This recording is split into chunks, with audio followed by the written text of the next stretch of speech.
But let me share with you some very interesting things. In the last couple of years, a lot of research has come out as to what really motivates people. And when you look carefully at organizations, even in hospitality, that consistently deliver the highest level of service, they have goals, but their goals squarely fit on the good side. So I've kind of compared and contrasted a few things. Let me give you a few examples. So good goals focus attention on what we're trying to achieve, right? In this case, we wanted top 10 lists of highest grossing movies. Bad goals divert attention from what we're trying to achieve. Let me see if I can give you an example. I used to work in sales before I became a trainer, and the company I was working for was really not doing that well. I mean, we were having a tough time selling. Our products were more expensive, our lead times were longer, our quality was inferior. It's tough to sell that to customers. And so we just stopped really trying after a while. I mean, the end was getting near and everyone knew it. So one day the sales managers decided, you know what, I'm going to motivate everybody by giving them a little incentive. We're going to give them some cash at the end of the week if they make a certain number of phone calls. Because they figured the problem was that we just weren't trying hard enough. We weren't motivated. Now, at the end of the week, what they found out was that every single sales rep achieved the goal for number of calls. And they're passing out the prizes and everybody's getting cash. Everybody's pumped up and motivated. And then they looked at the sales reports and they realized that sales had actually gone down that week instead of up. And they're scratching their heads and they're trying to think about this. And the problem was they had set a bad goal. They set a goal that diverted attention from what we were trying to accomplish, which is increase sales, and they focused it on making phone calls instead of increasing sales. Well, sales reps, we weren't that stupid. Just like your servers aren't that stupid. They figure things out pretty quickly. We realized that didn't matter how many calls we were going to make. Higher prices, longer lead times, less quality was going to be a tough sell. But I can get cash on the table if I just call everybody I know and hit that number and cash it in for the week. And so that's what everybody did. We called our friends, we called our own voicemail, we called each other, we called anybody we could think of. Not many clients, but we called a lot of people. We hit the number, we got the prize.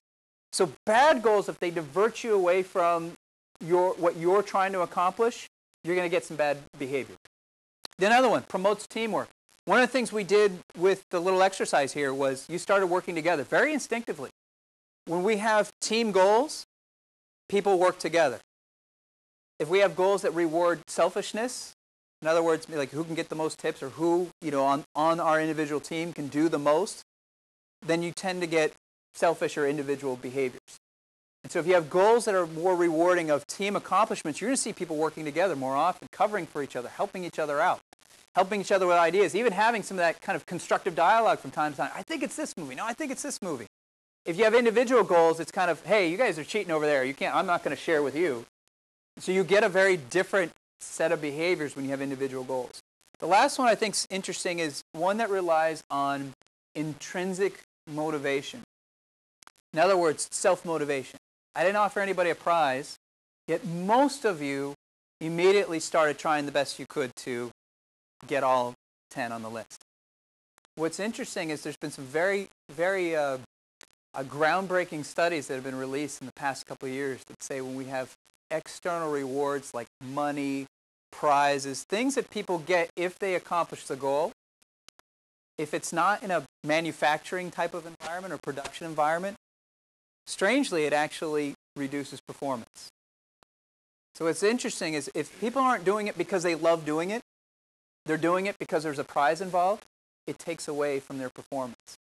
And so I want, as you're thinking about whether or not this resonates with you, whether or not this might apply to you, I want to think back to one of the things I asked you in the very beginning, which was, what should that experience be like? If I walk into a Hooters, what should that experience be like? And I heard a lot of things about fun and a sports atmosphere and engaging and entertaining.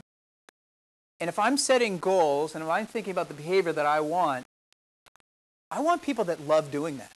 I want people to work for me that love doing that. That's what they enjoy doing. I don't want to have to give people a prize to be friendly or to give people an external type of reward to get excited about greeting customers as they walk in.